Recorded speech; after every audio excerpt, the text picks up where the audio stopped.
ఈ మధ్యకాలంలో మనం ఎక్కువ వింటున్నది ఆటిజం. ఈ ఆటిజం అన్నది ఇప్పుడు సర్వసాధారణం అయిపోయింది. ఇది ఆటిజం అంటే న్యూరో డెవలప్మెంటల్ డిజార్డర్, అంటే మెదడు అభివృద్ధిని ప్రభావితం చేసే ఒక స్థితి.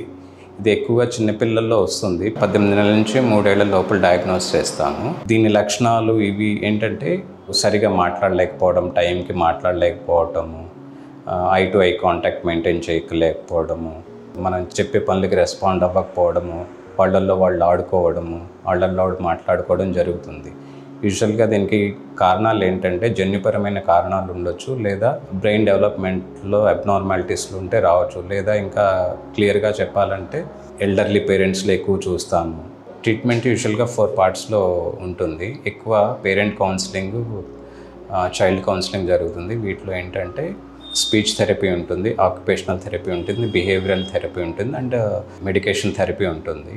సో పేరెంట్స్ వైపు నుంచి ఎక్కువ చూడవలసింది ఏంటంటే రియల్ టైమ్ ఎక్స్పీరియన్సెస్ ఇవ్వడం, ఇంటర్పర్సనల్ ఇంటరాక్షన్ పెంచడం, పియర్ గ్రూప్స్తో తిప్పించడం, పియర్ గ్రూప్స్తో ఆటలాడించడము, కాన్స్టెంట్గా స్టిమ్యులస్ ఇవ్వడము. ట్రీట్మెంట్ పార్ట్లో పేరెంట్స్ వైపు నుంచి ఎక్కువ ఫోకస్ చేయాల్సింది ఏంటంటే ఓర్పు, సహనం ఉండాలి. ఈ పిల్లలు ఏంటంటే సాధారణ పిల్లల కంటే కొంచెం ఎక్కువ టైం పెట్టాలి వీళ్ళకి.